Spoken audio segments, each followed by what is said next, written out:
Hello, friends. Welcome to ISIOMA'S narratives. Please subscribe, like, and share. It means a lot to me. KANEBI'S journey, learning beyond words. KANEBI, a bright, curious 9-year-old with a love for stories and dreams bigger than his backpack, imagines a future of greatness. But writing? That's where the storm begins. The words in his mind are clear, but they refuse to come out right on paper as he would have preferred. If you are a parent watching this, please know your child is not lazy. He or she is not broken. They are just wired differently, and that difference can be their strength. Mrs. Godwin, Carnaby's newly employed class teacher, leans down to Carnaby as she observed his struggles and frustrations with writing and asked, Carnaby, would you like to say what you were thinking? You don't have to write it just yet. Carnaby quietly replied, I know it, but my hand won't do it. Mrs. Godwin understood the boy needed assistance because she had met a child who had same experience in the past. She remembered a psychologist, Dr. George. He and his team specialized in such disorders. Dr. George had once lectured a group of teachers, she inclusive, on dysgraphia. Dysgraphia is a medical term for learning disability in writing, which may be visual spatial difficulties, that is, problem with spacing letters, fine motor skill challenges, difficulty in gripping pen or pencil, or language processing issues. The person do not know what to write or how to write it. She had learned that dysgraphia is a spectrum and the specific challenges vary from person to person. She knew dysgraphia isn't a lack of intelligence.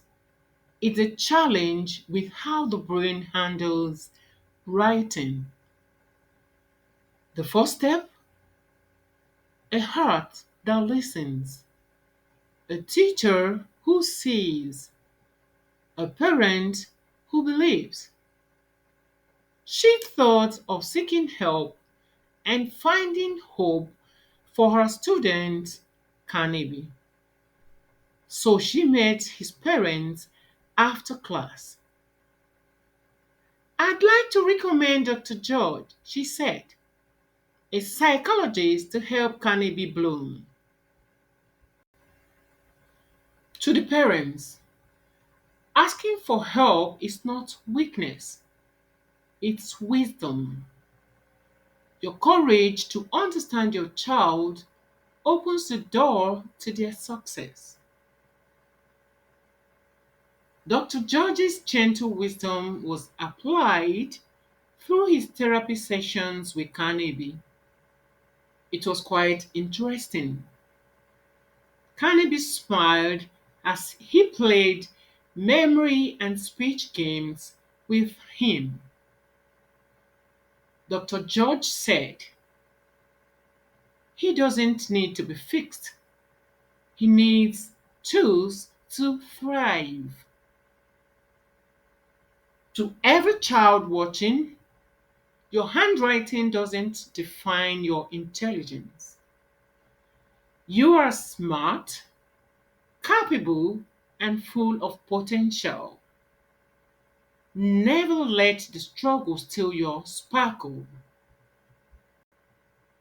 Back in class, Mrs. Godwin adapts, allowing typing, oral tests, and graphic organizers.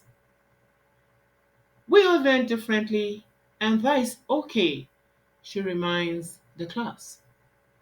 She addressed the parents and students during the annual general meeting of the school, saying, remember, we all learn in different ways, and everyone deserves a chance to shine. Parents, remember this. Support isn't about solving everything. It's about standing beside your child as he or she grows. That marked a turning point for Carnegie.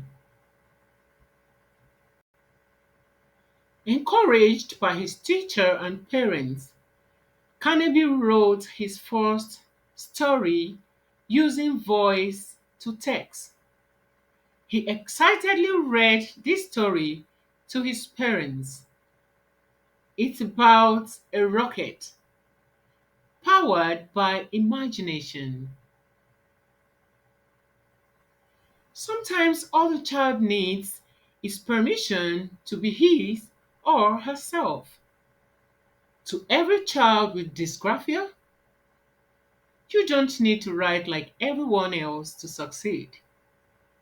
You just need the right tools, the right people, and a belief in your beautiful mind.